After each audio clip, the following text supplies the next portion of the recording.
Guni-Guni TV.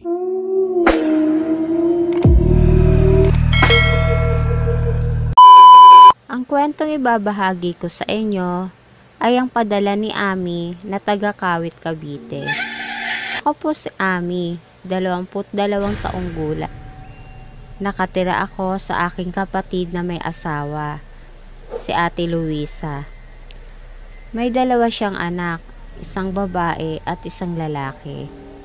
Si Lab ay 6 na taon at si Kim ay 4 na taon. High school graduate lang ang natapos ko. Mahirap lang ang buhay namin, kaya maagang nakapag-asawa si Ate Luisa. Isang OFW sa Saudi Arabia ang kanyang asawa. Kaya pinakiusapan ako ng ate na sa kanila muna ako tumira. Ang ate ko ay may maliit na tindahan sa harap ng kanilang bahay. Madalas ako ang nagbabantay dito kasama ang aking mga pamangkin. Maraming natutuwa sa mga anak ng ate. Malulusog at bibo silang mga bata.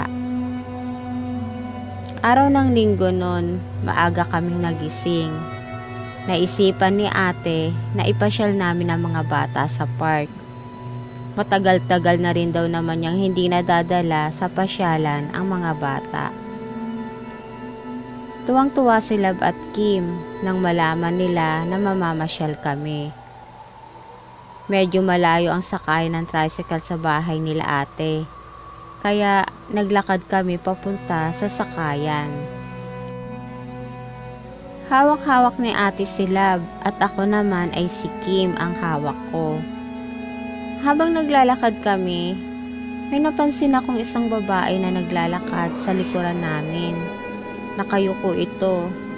Maya-maya lang, tumatawag sa cellphone ni ate ang asawa niya. Kaya napatigil kami sa paglakad. Nang biglang may dumaan na tricycle, kaya pinara ko ito. Sinabi ko kay ate na sumakay na kami. Nagulat ako nang wala na sa tabi niya si Lab. "Asa na si Lab?" ang sabi ni ate sa akin. Nang sabi ko naman, "Di ba hawak-hawak mo siya?" ang sabi ko kay ate. Naghanap kami sa paligid. Puro malalaking puno ang nasa tabi ng kalsada. Nagpanik na kami ni ate. Bawat masalubong namin ay tinatanong namin.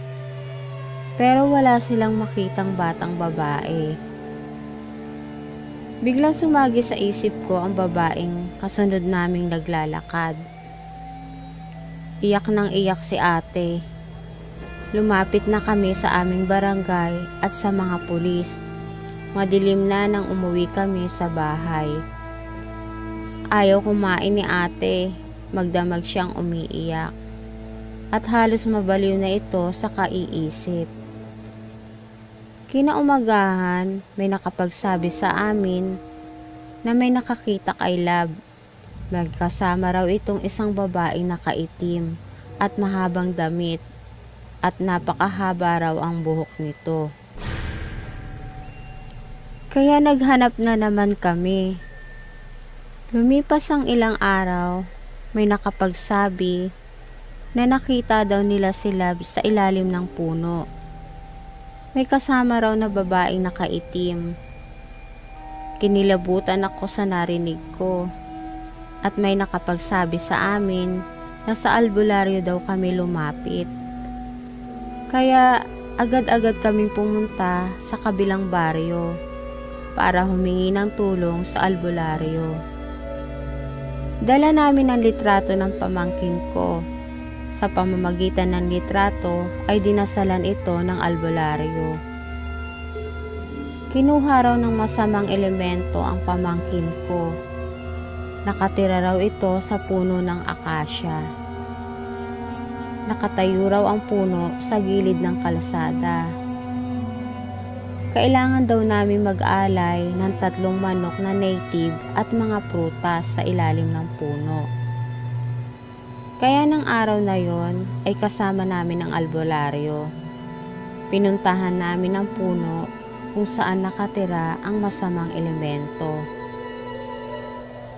Nagdasal ang albularyo at inalay nito ang mga manok at prutas.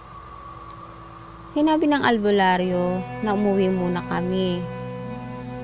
Ilang araw na ang lumipas ay hindi pa rin namin nakikita si Love. Muli na naman kaming bumalik sa albularyo.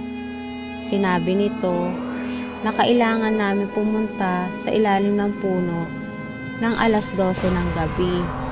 Kaya may takot ako naramdaman. Maghahating gabi na nang pumunta kami sa puno ng akasya. Napakadilim ng paligid at marami kang maririnig na mga ingay ng mga kuliglig. Kinausap ng albularyo ang puno. Sinabi niya na ilabas na niya ang bata. Kung hindi ay puputulin at susunugin ng albularyo ang malaking puno. Nang biglang may naramdaman kaming malakas na hangin. Napakalakas nito. Nagyakapan kami ni ate. Nanginginig ang buo naming katawan sa sobrang takot. Maya-maya lang, nawala na ang malakas na hangin. Sinabi ng albularyo na umuwi na kami. Nag-iiyak na si ate. Parang nawala na siya ng pag-asang makita si Love.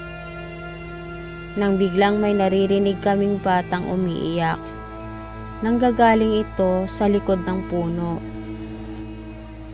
Agad na tumakbo ang albularyo sa likod ng puno. Tumakbo rin kami ni ate. Nakahiga si Love sa damuhan, iyak ng iyak. Biglang kinarga ni ate ang anak niya. Bigla na naman humangin ng napakalakas. Kaya inaya na kami ng albularyo na umalis agad.